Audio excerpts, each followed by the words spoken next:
So this is one speech out of 3 that I have to do. I do have a sign-up sheet right there. If you're interested in coming to another one, please come to another one so I can get them over with. But I'm going to give you guys papers. It's just thank you for coming. I know pretty much all of you drove a decent ways to come, so I appreciate it. And then just a little bit of information on what I had to do today.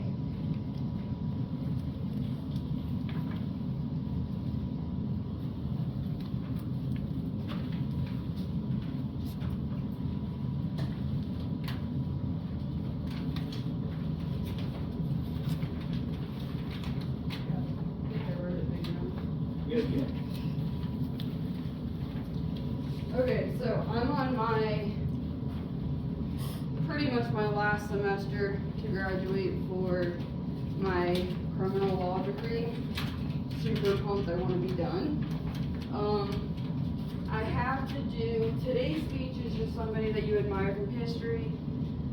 The one person that came to mind was Rosa Parks. I did a paper on her when I was in like 5th grade. So I knew enough information plus a little bit of research that I could do this one pretty easy. So I'm going to use my note cards because I can't remember anything, and I did it honestly. And then I'll just go over a few other things after that. So I also set papers up there. It's just a newspaper article.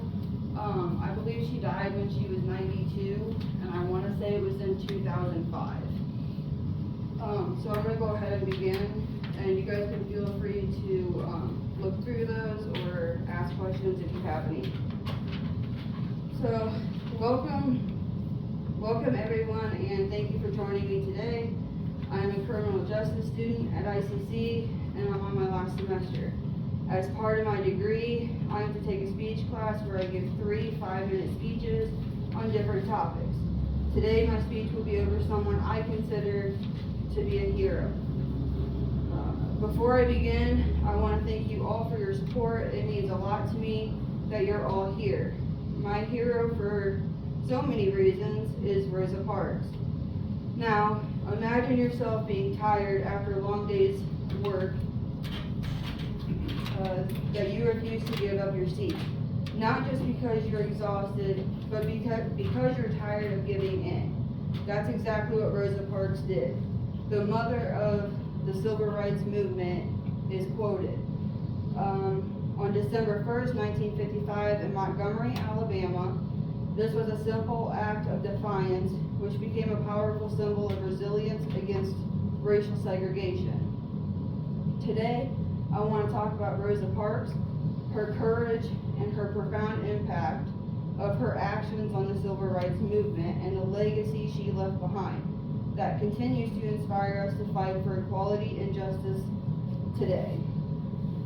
Rosa Parks was born on February 4th, 1913 in Alabama.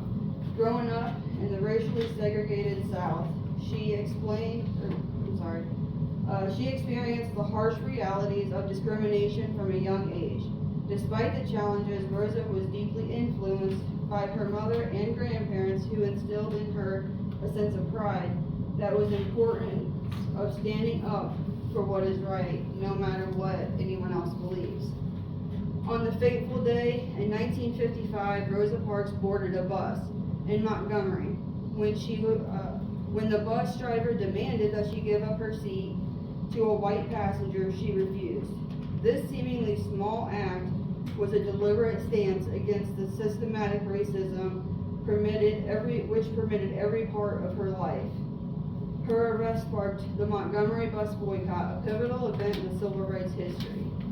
The Montgomery bus boycott lasted 381 days and was actually led by Dr. Martin Luther King Jr. It became one of the largest and most successful mass movements against racial segregation.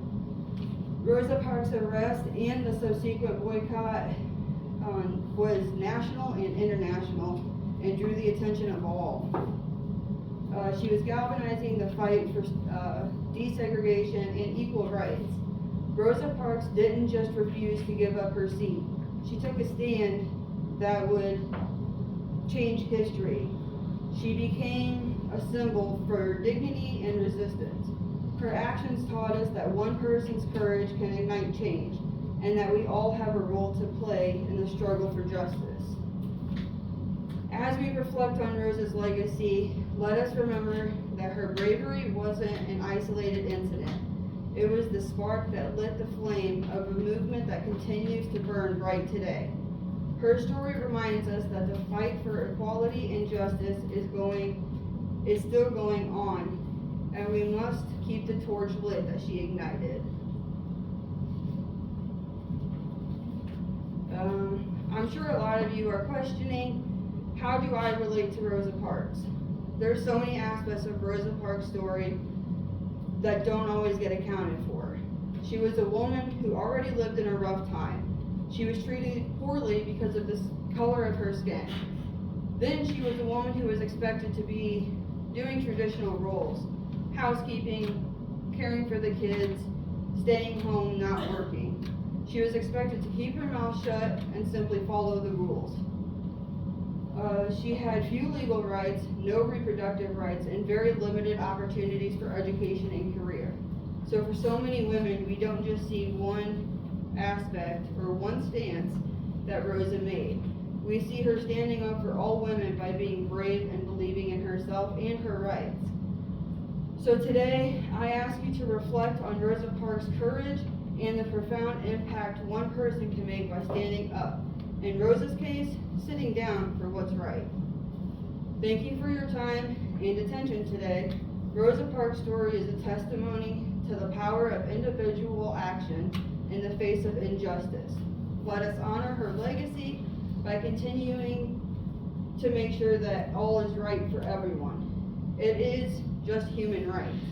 As a future lawyer, judge, or any criminal administrator, I will do something to change this world for all, but for mostly my children. So I have just a few quotes. That was Rosa Parks. One of my favorites is, "You must never be fearful about what you are doing when it is right." Rosa Parks also said, "I have learned over the years that when one's mind is made up, this diminishes fear. Knowing what must be done does away with the fear." And then the last one by Rosa Parks, "To bring about change, you must not be afraid to take the first step. We will fail when we fail to try." And then, like I said, I have that article over there that you guys are more than welcome to look over. And then I just had a few quick facts. Rosa Parks, like I said, she was born on February 4th, 1913. She was an African-American civil rights activist, best known for her refusal to give up her seat in Montgomery, Alabama in 1955. Following her famous bus protest, she was arrested, convicted, and fined $14, which doesn't seem like a lot to us, but it was to them.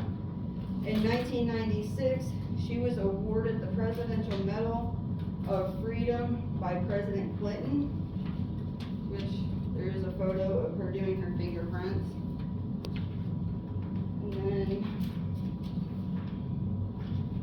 she was also awarded the Congressional Gold Medal in 1999. I did not know this, nor would anybody think about it. There was a spider named after her, but I'm not going to attempt to tell you the name because it's not going to be anything right. It is really long. She wrote autobiographies, Rosa Parks' My Story, which was published in 1992. She was a lifelong advocate for civil rights and continued to work for civil rights organizations until her death in 2005. There is also a statue of Rosa Parks that people still honor today. And that is all I have for you. Thank you again, everybody, for coming, especially those that had to drive 508.